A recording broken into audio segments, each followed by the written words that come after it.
네, 성경을 읽었지만 별로 은혜가 안 되시죠? 네, 내용이 읽으면서도 은혜도 안 되고 덕스럽게 느껴지지도 않고, 사실은 이 시편은 가난하고 또 궁핍한 자들이 그 고대 시대에는 더 지금보다도 대우를 못 받았고, 어떤 불의한 사회 구조나 억압, 힘 있는 자들의 억압에 의해서 그들이 탄식하는 그러한 탄식시인데, 이 탄식시는 그냥 그 개인적 불운이나 아니면 사회 구조적인 고통으로 말미암는 탄식을 넘어서 자기들의 자신에게 고통을 주는 그들을 향한 저주를 퍼붓고 있어요. 그래서 저희가 읽을 때 좀 되게 은혜가 되지 않는 이유가 뭐냐면, 이 시는 그냥 탄식시를 넘어서 그 아이들이 나의 원수의 집안이 망했으면 좋겠고, 집안의 그 원수 집안의 아이가 고아가 됐으면 좋겠고, 그 아내는 과부가 됐으면 좋겠고, 뭐 집안 대대로 망했으면 좋겠다, 막 이런 내용들이거든요. 그래서 이게 저주로 가득 차 있습니다. 나는 가난하고 궁핍하여 나의 중심이 상함이니이다 라고 되어 있는데, 이 가난하고 궁핍한, 그래서 힘 있는 자들의 어떤 횡포를 경험하는 이 사람이 그들을 향해서 저주를, 하나님 앞에서 저주를 쏟아내는 그러한 저주 시편이라고 할 수가 있습니다. 시작이 이렇게 되죠. 내가 찬양하는 하나님이여 잠잠하지 마옵소서. 그들이 악한 입과 거짓된 입을 열어 나를 치며 속이는 혀로 내게 말하며 또 미워하는 말로 나를 두르고 까닭 없이 나를 공격하였음이니이다 라고 되어 있습니다. 이때 내가 찬양하는 하나님이여, 이렇게 시작이 돼요. 그 찬송, 하나님 앞에서 입술로는 찬송하면서 동시에 하나님 잠잠하지 말아주세요. 하나님 잠잠하지 말아주세요. 그리고 그들이 나에게 행한 그것들을 보십시오. 그리고 그들에게 그냥 잠잠하지 마시고 갚아주십시오. 갚아주십시오라고, 그가 당한 그 억울함, 상함, 그 짓눌림, 그 고통에 대해서 하나님 앞에 분노하면서 그의 마음을 쏟아내고 있습니다. 그 원수를 저주하면서까지 그의 마음을 쏟아내고 있는 것입니다. 그런데 이 저주 시편이 갖는 그 뭐랄까요, 정화작용이라고 할까요? 그건 뭐냐면, 이러한 그 저주, 분노를 하나님 앞에서 쏟는 거예요. 근데 하나님 앞에 이 저주를 쏟지 않으면, 이 분한 마음을 쏟아내지 않으면 이것을 원수 앞에 쏟아내게 되거든요. 그러면 이 분노가 행동으로 옮겨지게 되는 것입니다. 근데 이 분노가 행동으로 옮겨지는 것이 아니라 이 분노를 하나님 앞에 쏟아내는 거예요. 그래서 저주 시편으로 저주한 사람은 이 저주를 행동으로 옮겨내질 않아요. 하나님 앞에 마음을 다 쏟아내는 거기 때문에 그래요. 그래서 주님은 우리의 마음을 아시죠. 우리가 어떠한 심정을 품고 있는지도 아시죠.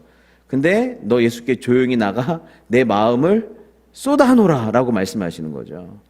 조용히는 나갔지만 쏟는 내용 자체는 조용한 내용은 아니에요. 아주 막 어마어마한 얘기들이에요. 내 마음에서 일어나는 이 폭풍이, 이 분노와 이 신음과 울부짖음이죠. 그냥 부르짖음 정도가 아니라 그냥 울부짖음이죠. 저 인간들을 저렇게 놔두실 거예요 라고 하는 그런 울부짖음을 쏟아내면, 주님 앞에서 쏟아내면 그게 행동으로까지 가지 않는 거예요. 그래서 주님께서 원수 갚지 말라고 그러죠. 근데 내 마음에 분노와 억울함과 그를 향한 증오와 혐오가 가득한 상태의 마음을 품으면 그 마음은 어떻게 돼요? 반드시 행동으로 옮겨지게 돼요. 죄는 반드시 죄가 욕심이 잉태한 즉 죄를 낳는 것처럼, 혐오가 잉태한 즉, 미움이 잉태한 즉, 분노가 잉태한 즉, 억울함이 잉태한 즉 죄를 낳을 수밖에 없는 것이에요. 그렇기 때문에 뭘 해야 되는 거예요? 하나님 앞에 내 마음을 쏟아내야 되는 거예요. 쏟아내야. 그렇지 않으면, 그래서 이 저주 시편이 진짜 저주하는 것 같지만 결국에는 저주가 나를 통해서 그에게 임하지 않도록 하는, 행동으로 옮겨지지 않게 하는 그러한 정화작용을 하게 돼요. 그래서 하나님이 그걸 기도로 받으시고 그걸 고급진 한국말로는 토설이라고 그러거든요. 토설 기도. 토설한다. 그러니까 토하듯이 기도하는 거예요. 내 안에 있는 거를. 그러니까 감정이 여기까지 차 있으면 그걸 토하듯이 기도하지 않으면 사고를 치는 겁니다. 그러니까 이 저주 시편이 그런 면에서 의미가 있죠. 근데 이 사람이 어떤 일들을 당했냐면 이 원수가 지금 원수의 모습이 입만 보여요. 원수의 입만 보이거든요. 여기 보시면 그들이 악한 입과 다 입과 혀만 얘기하고 있어요. 그들이 악한 입과 거짓된 입을 열어 그 말로써 나를 친대요. 악한 입, 거짓된 입으로 말로써 나를 치며 속이는 혀로 내게 말한대요. 또 내 앞에서는 또 속이는 혀로 얘기해요. 그 전문 용어로 또 가스라이팅 같은 거 있죠. 예. 그것도 속이는, 내 책임이 아닌데 내 책임인 것처럼 그런 말들을 하는 거예요. 또 속이고요. 그리고 미워하는 말로 나를 두른대요. 이게 군대가 애워싼다는 표현이거든요. 그러니까 미워하는 말로 나를 두르고 까닭 없이 나를 공격했다고 얘기하고 있어요. 그러니까 미워하는 말로 나를 둘렀다는 건 이 사람만 나를 미워한 게 아니라 이 사람이 수근수근 거려가지고 어떻게 된 거예요? 이 가짜 뉴스, 유언비어 같은 말들을 이렇게 퍼뜨리면 어떻게 돼요? 나를 한 사람만 미워하는 게 아니라 같은 관점으로 나를 둘러싸서 사람들이 미워하기 시작하는 거예요. 예. 그러니까 주변의 사람들이 나를 미워하게끔 만들어 버리는 거예요. 그리고 까닭 없이 나를 공격했다는 거예요. 이게 다 말로 공격하는 걸 얘기하는 겁니다. 이렇게 말로 공격하니까, 그런데 이제 이 시인은 이렇게 얘기합니다. 4절에 나는 사랑을 줬는데 그들은 도리어 나를 대적했대요. 사랑을 줬는데 사랑 대신에 공격을, 미움을, 악함을, 혐오를 줬다는 거예요. 그러니까 나는 사랑을 줬는데 도리어 나를 대적하니 나는 기도할 뿐이라. 여기서 저희가 좀 감동이 되죠. 아니, 어떻게 그러지? 인간이 어떻게 이럴 수가 있을까? 여러분, 어떻게 제가 찡그려도 웃어주실 수 있을까요? 제가 막 짜증나는 말을 해도 어떻게 여러분 저에게 또 좋은 말을 해주실 수가 있을까요? 인간이 이러기 좀 어렵죠. 심지어 거짓말에 가스라이팅에 주변 사람에게 유언비어까지 퍼뜨려가지고 말로서 나를 공격했는데 삼중적으로 나를 공격했음에도 불구하고 나는 기도할 뿐이라. 이게 너무 감동적인 성자 같은 느낌이 들어요. 근데 여러분, 이게요, 기도밖에 할 수 없어서 기도할 뿐이라고 얘기하는 거예요. 아까 얘기했죠. 이 사람이 어떤 사람이에요? 가난하고 궁핍해서 어려운 일을 당하면 복수할 힘이 있어요, 없어요? 가난하고 궁핍해서 어려운 일을 당하면 복수할 힘도, 변호할 힘도, 한 대 맞으면 한 대 내려칠 수 있는 힘도 없어요. 그냥 마음이 상할 뿐이에요, 그냥. 그러니까 어쩔 수 없어. 약자기 때문에 어쩔 수 없어서 할 수 있는 게 기도밖에 없어서 하나님을 향해 부르짖는 거예요. 이 부르짖음이 얼마나 간절하겠어요. 이 부르짖음이 얼마나 힘있고 간절하겠어요. 근데 그거 아세요? 하나님은 누구의 기도를 들어요? 이렇게 힘이 없어서 하나님한테 부르짖을 수밖에 없는 이 약자들의 기도를 하나님이 엄청 귀를 크게 열고 들으세요. 구약 성경을 보면. 그러니까 사실 우리 입장에서는 기도밖에 할 게 없는 사람들은 약자여서 우리가 함부로 할 수 있지만, 하나님의 입장에서 보면 기도밖에 할 게 없는 사람들의 기도가 하나님 앞에 굉장히 강력하게 역사가 돼요. 다 들으시고 기억하세요. 그리고 그거에 대해서 하나님이 응답하세요.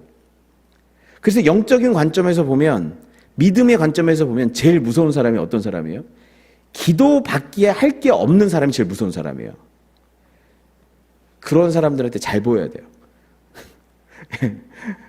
여러분이 뭘 줘도 페이백을 할 수가 없는 사람들, 그리고 감사합니다밖에 할 수 없는 분들, 내가 그 사람을 짓눌러도 그는 기도밖에 할 수 없는 사람들, 그 사람들은 하나님, 제가 이 사람한테 이런 도움과 사랑을 받았는데 제가 갚을 게 없어요. 주님이 좀 갚아주세요. 하는 사람들의 축복이 엄청난 축복이에요. 내가 아무리 이 사람을 짓눌러도 이 사람이 나한테 보복을 못해. 하지만 그의 울부짖음이 하나님 앞에 굉장히 크게 상달돼요. 그래서 기도밖에 할 수 없는 이 사람들이 사실 우리가 제일 잘 대우해야 되는 사람이에요. 잘 보여야 되는 사람들이에요. 네. 그러면서 이 기도밖에 할 수 없는 이 사람이 어떻게 기도하나 봅시다. 보면 그들이 악으로 나의 선을 갚으며 미워함으로 나의 사랑을 갚아싸우니 악인이 그를 다스리게 하시며. 예. 그의 기도가 이렇게 무서워요. 악인이 그를 다스리게 해달래요. 자기 같은 사람 만나게 해달래요. 근데 자기 같은 사람을 그 사람이랑 똑같은 사람 만나게 해주시는데 어디에 있게 해달래요? 다스리게 해달래요. 그 사람 위에 있게 해달래요. 자기랑 똑같은 사람이 상사로 만나게 해달라는 거예요. 그 사람 위에 있게 해달라는 거예요. 그리고 그의 사탄이 그의 어느 편에서요? 오른편. 법정에서 피고인의 오른편은 검사가 서 있는 자리예요. 사탄이 그를 고발하게 해달라는 거예요. 사탄이 그를 정죄하게 해달라는 거예요. 그가 심판을 받을 때에 죄인이 되어 나오게 하시며 유죄로 판결되게 하시며 그의 기도가 죄로 변하게 하시며, 죄라고 하는 단어가 빗나가다라는 뜻을 갖고 있거든요. 그러니까 하나님을 향해서 울부짖고 좀 봐주세요, 좀 불쌍히 여겨주세요 할 때 하나님 앞에 그게 빗나가게 해달라는 거예요. 사람을 향해서도 기도할 수 있겠죠. 변명할 수 있겠죠. 어쩔 수 없었다고 얘기할 수 있겠죠. 근데 그때 그게 죄로 변하게 해달래요. 오히려 죄가 드러나게 해달라는 거예요. 어떠한 긍휼과 자비도 그에게 임하지 않게 해달라고 기도하는 거예요. 그리고 웬만하면 우리가 가족을 안 건드리는데 이분은 가족까지 건드려요. 얼마나 화가 났는지. 가족 건드려요. 보면 자녀는 고아가 되게 하고 그의 아내는 과부가 되게 하며, 그 당시에 가장 약하고 취약한 계층이 고아와 과부잖아요. 그렇게 그 자리로 떨어지게 해달라고 얘기하는 거예요. 그의 자녀들은 유리하며 가인의 벌처럼 유리하며 구걸하고 그들의 황폐한 집을 떠나 빌어먹게 하소서. 황폐한 집 빌어먹게 하소서. 여러분, 이런 기도를 해보신 적 있나요? 그 인간, 예, 그냥 그 인간에게만 벌을 내리는 게 아니라 그냥 가문 대대로 빌어먹게 하고 가문이 망하게 해달라고. 2번 죽이는 일이죠. 당시에는 가장 큰 저주가 가문이 망하는 거예요. 이름이 아예 없어지는 거예요. 그러니까 자기뿐만 아니라 가문까지 망하는 2번 죽이는 일을, 황폐한 집을 떠나 빌어먹게 하소서. 여러분 혹시 이런 기도를 안 했다면 하나님이 여러분을 많이 지켜주신 거, 여러분 인간성이 좋아서가 아니라 이 정도까지는 내가 그래도 안 내려갔다는 거예요. 우리도 어떤 상황에서 정말 지긋지긋한 인간을 만나면은, 진짜 원수 같은 인간을 만나면은 이런 사람이 있거든요. 그 사람의 삶의 이유가 나를 미워하는 건가? 나를 미워하기 위해 태어났나? 당신은 사랑받기 위해 태어난 게 아니라 난 널 미워하기 위해 태어났다. 나는 그런 인간을 만나면은 이런 기도가 안 나올 수가 없다는 거예요. 그냥 기본적 인간의 본성을 가진 사람들이 얼마나 화가 나면 이렇게 얘기하겠어요. 11절에 더 디테일해요. 상상하기 시작합니다. 고리 대금하는 자가 그의 소유를 다 뺏게 하시며, 예, 그가 수고하는 것을 낯선 사람이, 한번 알지도 못한 사람이 탈취하게 하시며. 왜 이런 기도를 할까요? 그가 억울하게, 예, 마치 그 힘 있는 자에 의해서 탈취를 당한 거예요. 자기의 소유가. 그것이 자기 자녀가 됐든 자기 재산이 됐든 자기 권리가 됐든 이렇게 깡패처럼 뺏은 거예요, 그가. 그래서 그도 그보다 더 힘세고 더 악랄한 자에 의해서 탈취를 당했으면 좋겠다라고 얘기하고 있어요. 그에게 인애를 베풀 자가 없게 하시며 그의 고아에게조차도 은혜를 베풀 자가 없게 하시며 라고 조금의 은혜도 없었으면 좋겠다. 이 정도면 됐잖아요. 아직도 남았어요. 아직도 남았어요. 그의 자손이 끊어지게 하시며 후대에 그들의 이름이 지워지게 해달래요. 아예 잊혀지게 해달래요. 여호와는 그의 조상의 죄악을 기억하시며 그의 어머니의 죄를 지워버리지 마시고 그 죄악을 항상 여호와 앞에 있게 하사 그들의 기억을 땅에서 끊으소서. 그들에 대해서는 잊혀지지만, 그의 이름은 잊혀지고 그의 삶은 다 잊혀지지만 그의 죄는 기억해 주세요. 영원토록 기억해 주세요. 그의 이름은 세상에서 잊혀지지만 그의 죄가 영원토록 기억되는 곳이 어디예요? 지옥이죠. 지옥은 하나님 앞에 그의 죄가 항상 있는 곳이에요. 그의 죄가 잊혀지지 않는 곳이에요. 그래서 영원한 불이라고 하는 그 고통, 죄로 말미암은 그 고통, 형벌을 계속 받지만 그의 이름과 그의 삶은 지워진 곳이에요. 그것이 지옥이에요. 그 죄로 말미암아 지옥의 고통까지도 경험하게 해달라고 얘기를 하고 있는 것이죠. 그러면서 왜 이렇게까지 저주를 하는가? 16절에 단서가 있어요. 그가 인자를 베풀 일을 생각하지 아니하고 어떠한 헷세드도 없었다는 거예요. 가난하고 궁핍한 자와 마음이 상한 자. 이 마음이 상했다는 건 마음이 구멍이 뚫렸다는 뜻이에요. 가난하고 궁핍한 자와 마음이 상한 자를 핍박하여 죽이려 했다는 거예요.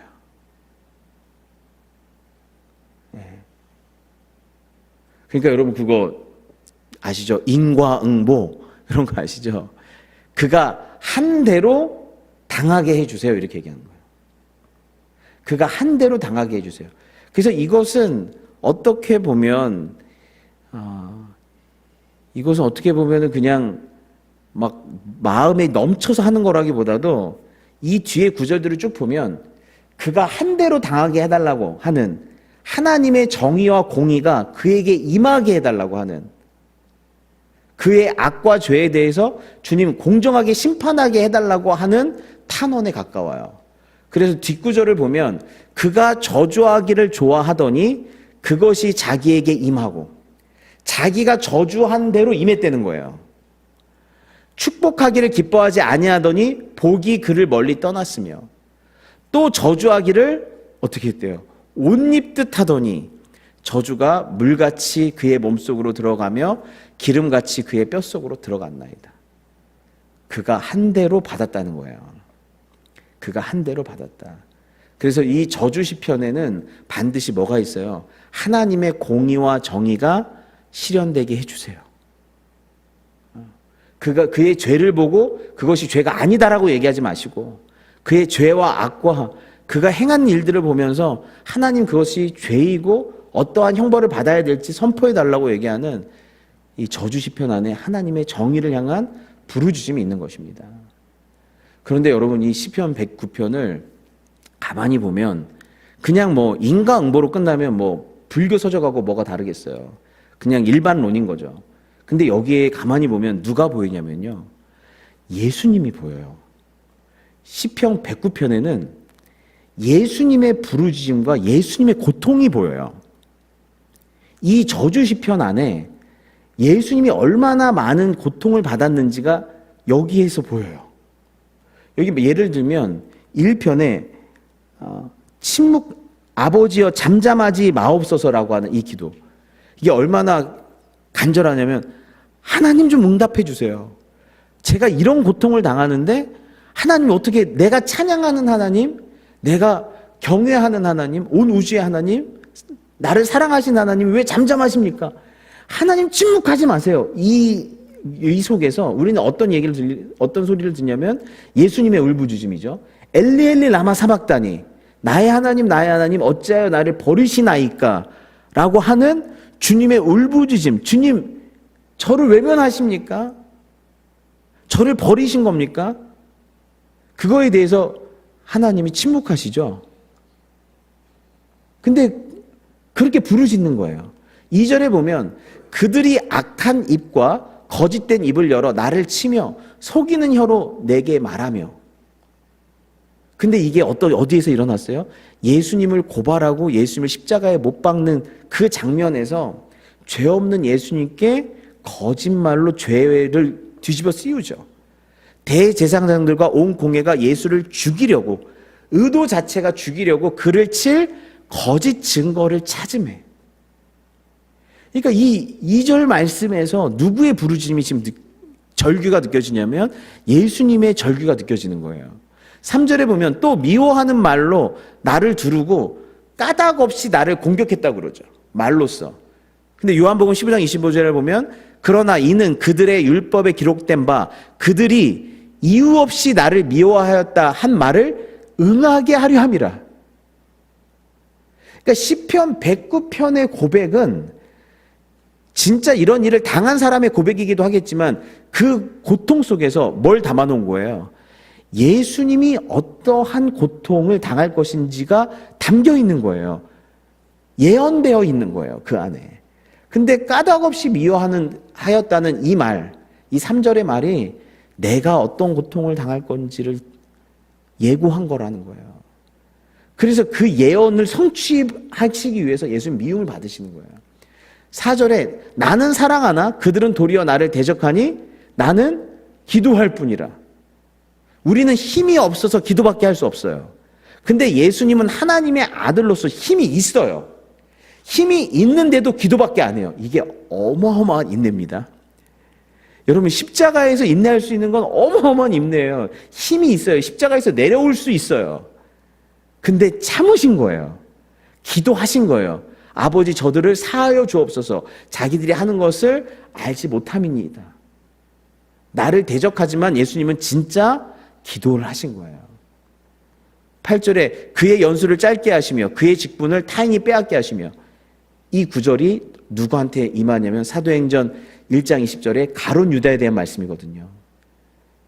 시편에 기록되었을 때 그의 거처를 황폐하게 하시며 거기에 거하는 자가 없게 하소서 하였고, 또 일렀을 때 그의 직분을 타인이 취하게 하소서 하였도다. 가룟 유다가 시편의 말씀에 이렇게 예언되어 있었다. 근데 가룟 유다로부터 예수님이 고통을 받죠. 거짓말로 속여서 예수님을 팔아버리죠. 그래서 8절에 그의 연수를 짧게 하신 그 가룟 유다에 대한 말씀이 예수님에게 응한 거예요. 가룟 유다를 통해서. 25절에 나는 또 그들의 비방거리라. 그들이 나를 보면 머리를 흔드나이다. 이게 그대로 마태복음에 지나가는 자들은 자기 머리를 흔들며 예수를 모욕해요. 예. 머리를 흔들며 모욕하는 행동을 하는 거예요. 마태복음에 그대로 성취돼요. 예.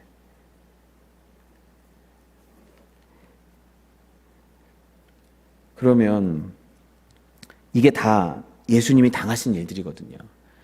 그렇다고 하면 예수님을 향해, 그리고 어떤 한 인간을 향해서 이런 일들을 행한다면, 우리가 이렇게 저주를 퍼붓고 거짓말을 하고 이런 일들을 행한다면 우리에게도 어떤 저주가 임할 수밖에 없어요.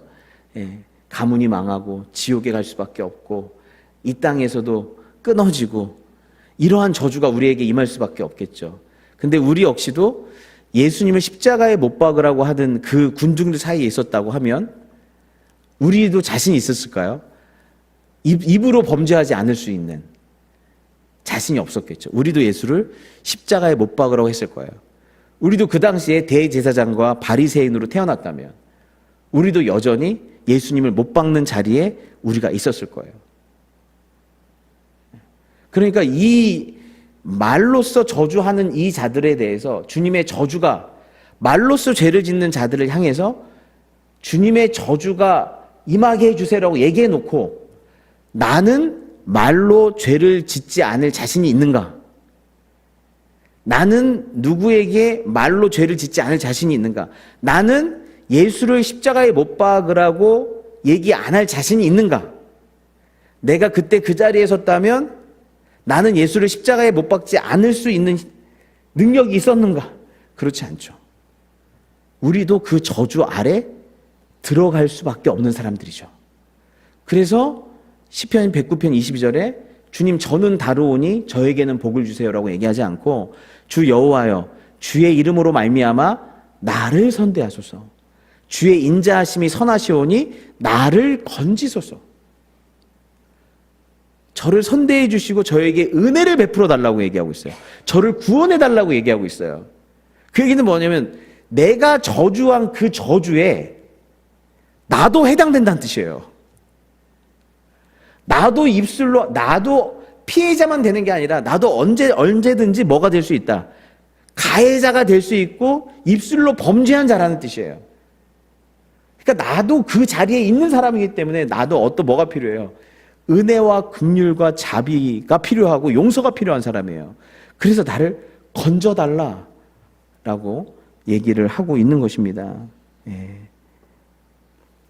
그래서 시편 109편 15절에 그 죄악을 항상 여호와 앞에 있게 하사 그들의 기억을 땅에서 끊으소서. 이 저주가 임해야 될 자들인데 그런 자에게 뭐가 임하냐면 이 반대 용서가 임해서 죄악이 여호와 앞에 항상 있는 게 아니라 우리의 죄가 여호와 앞에서 아예 없어져 버리고 우리의 죄가 바닷 가운데 던져져서 우리의 죄가 기억되지 않게 되고 반대로 우리의 이름을 기억하기 시작하는 거예요. 그러니까 저주가 바뀌어서 축복으로 변하면 어떤 일이 벌어지냐면 15절에 우리 죄가 항상 여호와 앞에 있어서 지옥에 빠질 수밖에 없고 우리의 이름은 잊혀져야 되는데 이거 반대의 역사가 일어나는 거예요. 우리의 이름은 기억되고 우리의 죄는 기억되지 않는 이런 일들이 일어나기 시작하는 것이죠. 예. 어떻게 하면 그 일들이 일어나나요? 시편에 저주하기를 옷 입듯 하더니 우리가 누군가를 저주하고 미워하고 혐오하는 것을 옷 입듯 했던 이 저주, 그랬기 때문에 우리가 뭘 입어요? 저주의 옷을 입죠. 그렇기 때문에 우리가 저주를 받죠. 저주했기 때문에 저주를 받죠. 이게 우리의 삶이 받아야 될 정당한 보응이죠. 그런데 내가 저주했기 때문에 저주받은 이 저주의 옷, 그래서 저주를 내가 받아야 되는데 이 옷을 나 대신 누가 입은 거예요? 예수님이 입은 거예요. 피해자이신 예수님이 가해자의 죄를 뒤집어 쓰신 거예요. 저주 받기만 하신 예수님이 저주한 자의 그 저주의 옷을 입으신 거예요. 내가 저주했기 때문에 저주 받아야 되는데 그 저주의 입을 예수님이 입고 피해자이신 그분이 가해자의 죄를 입고 그 가해자가 받아야 될 저주를 대신 받으신 거예요. 그래서 그리스도께서 우리를 위하여 저주를 받은 바 되사 율법의 저주에서 우리를 속량하셨대요. 내가 받아야 될 모든 저주를 예수님이 대신 감당하셨다는 거예요.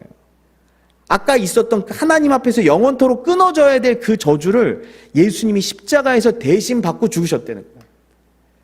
예수님이 여러분의 저주를 다 가져가신 줄 믿습니다. 나는 내가 한 대로 받아야 돼요. 심지어 그것을 하나님 앞에 하나님의 아들에게 행했기 때문에 더 크게 받아야 돼요. 영원토록. 근데 저주를 다 가져가죠. 여러분, 그래서 나는 복 받은 사람이다. 하나님의 복이 내게 임했다. 어떤 사망의 징조, 저주의 징조가 여러분 삶 가운데 있을 수 있어요. 하지만 근본적 저주를 주님이 완전히 다 가져가셨어요. 주님이 내 모든 저주를. 그래서 내 인생을 이제 더 이상 재수 없는 인생이라고 하시면 안 돼. 복도 지질이 없는 인생이라고 하시면 안 돼. 그 모든 저주를 주님이 가져가셨어요. 그래서 여러분에게 하나님이 놀라운 복으로 여러분에게 채워주실 줄을 믿습니다. 그래서 죄는 하나님 앞에서 사라지고 우리의 이름이 생명책에 영원히 기억되는. 다만 우리 안에서 그러한 죄가 보일 때마다 아, 내가 이 죄로 말미암아 저주받아 마땅한 사람인데 이 저주를 예수께서 십자가에서 속량하셨구나. 그래서 나에게 지금 마치 복을 베풀어서 복을 받는 것처럼 예수가 심은 복, 예수가 심은 사랑, 예수가 심은 순종의 복을, 그래서 영원한 그 복을 내가 지금 받고 있구나 라고 여기는 은혜를 아는 자들 다 되시기를 바랍니다. 아멘. 같이 기도하겠습니다.